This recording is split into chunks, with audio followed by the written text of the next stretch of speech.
जय श्री राम। तुलसीदास जी ने जब रामचरितमानस लिखा था तब उन्होंने एक चौपाई लिखी थी। सिया राम मैं सब जग जानी, करहूँ प्रणाम जोर जुग पानी। इसका अर्थ है पूरे संसार में श्री राम का निवास है, सब में भगवान है और हमें उनको हाथ जोड़कर प्रणाम कर लेना चाहिए। चौपाई लिखने के बाद तुलसीदास जी विश्राम करने अपने घर की ओर चल दिए। रास्ते में जाते हुए उन्हें एक लड़का मिला और बोला, अरे महात्मा जी, इस रास्ते से मत जाइए। आगे एक बैल गुस्से में है और लोगों को मारता हुआ घूम रहा है, और आपने तो लाल वस्त्र भी पहन रखे हैं, तो आप इस रास्ते से बिल्कुल मत जाइए। तुलसीदास जी ने सोचा, ये कल का बालक मुझे चला रहा है।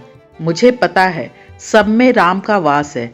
मैं उस बैल से हाथ जोड़ लूँगा और शांति से चला जाऊँगा।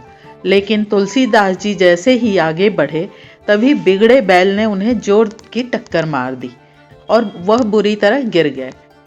अब तुलसीदास जी घर जाने की बजाय सीधे उस जगह पहुंचे जहां वह रामचरितमानस लिख रहे थे और उस चौपाई को फाड़ने लगे। तभी वहां हनुमान जी प्रकट हुए और बोले, श्रीमान, ये आप क्या कर रहे हैं? तुलसीदास जी उस समय बहुत गुस्से में थे। वो बोले, ये चौपाई बिल्कुल गलत है। ऐसा कहते हुए उन्होंने हनुमान जी को सारी बात बताई। हनुमान जी मुस्कुराकर तुलसीदास जी से बोले, श्रीमान, ये चौपाई तो 100% सही है। आपने उस बैल में तो श्री राम को देखा, लेकिन उस बच्चे में राम को नहीं देखा जो आपको बचाने आए थे।